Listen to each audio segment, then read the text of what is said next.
couper parce que d'ailleurs, vous avez notamment, parmi ces personnes donc, qui appelaient à manifester à travers les réseaux sociaux, vous l'avez mentionné, il y a l'artiste Amron que nous avons reçu en interview, qui a été arrêté, qui a été forcé d'être interné dans un hôpital psychiatrique, c'est quand même... et qui, à sa sortie, nous a accordé une interview en nous disant qu'il avait été torturé. Que dites-vous, monsieur Adjorovi? Apportez-nous les preuves. Pour l'instant, je vous dis, toute une enquête est montée sur cette affaire. Et nous attendons les conclusions.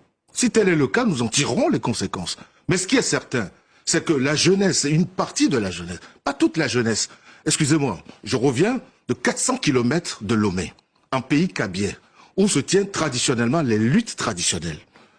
Le nombre de jeunes que j'ai vus, puisque cette lutte concerne les jeunes gens qui accèdent à la majorité, c'est-à-dire à 18 ans. Ils étaient des milliers et des milliers qui, après, en fait, se sont retrouvés chez le chef de l'État pour le conforter, pour l'applaudir. Et ces jeunes ne sont pas aussi des jeunes Togolais.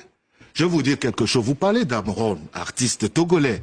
Mais je vais vous dire, à ce même rendez-vous, j'ai vu pas mal d'artistes, de musiciens.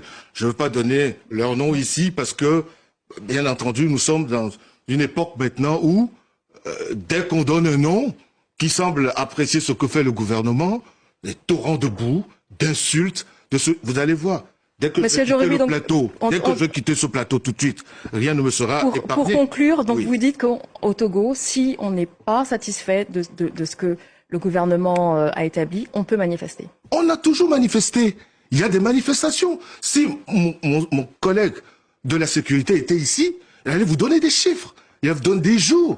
Il y a eu des manifestations où l'opposition a pu manifester. Mais lorsqu'on leur dit, dans le contexte que nous vivons, et avec les menaces qui pèsent, avec tous ces gens qui déversent des torrents de boue, nous ne pouvons pas permettre certaines manifestations parce que l'ordre public ne sera pas assuré, la sécurité des Togolais ne sera pas assurée. Ce n'est pas une interdiction. Il n'y a pas d'interdiction au Togo. Et je suis venu marteler cela. Très bien. Et en même temps... on retiendra ce message, il n'y a pas d'interdiction. Merci beaucoup, Paka Modjorevi, ministre togolais.